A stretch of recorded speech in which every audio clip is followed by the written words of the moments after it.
I'm sure you've answered this many times. Yes, but the thing is कि उस time आपके जहन में वो चीज़ आती नहीं है, क्योंकि आपको ये होता है कि जो बंदा जो सिचुएशन के अंदर है उसे हमने निकालना है और सेफ एंड साउंड निकालना है.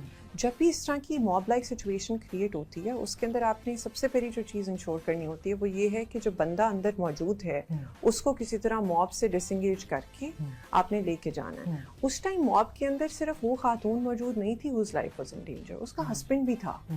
तो बात ये है कि खातून को अलग निकाला, हस्बैंड को अलग से निकाला गया, the mob did not get to know. So the only thing during that stressful situation जो हमारे जहन पे थी वो ये थी कि हमने खातून को और उसके हस्बैंड को जिंदा यहाँ से सेपरेट करके निकालना है. इससे पहले भी जब एक ब्लास्फेमी का इंसिडेंट हुआ था वो भी इचरा में ही हुआ था, एंड वो रात को हुआ था, and 15-year-old boy was involved in that.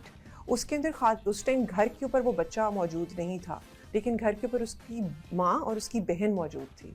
So when we entered that house they both were trembling because बाहर लोग खड़े हुए थे और रात का वक्त होने का, ये तो हमें जला देंगे. So what we did was that we made the SHOs wear burqas. Wow. And then we उस खातून को भी बुरका बनाया, एक SHO को भी बुरका बनाया, हम लोगों ने बाइक से बिठाया और हम लोगों ने कहा कि तुम उस साइड पे निकल जाओ और तुम उस साइड पे निकल जाओ. So that is exactly that is what is important. That's so the thing is कि उसके बाद फिर then you have to identify the key stakeholders in that situation.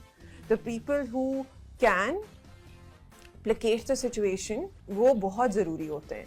उसके लिए वी रिपीटेडली से कि आपको मरासिम कायम करने हैं.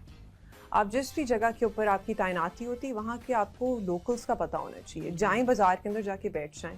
अगर कोई मेजर इंसिडेंट हो गया है, उससे पहले इचरा के अंदर 4 बच्चे जल के मर गए थे, उनका जनाजा पढ़वाएं.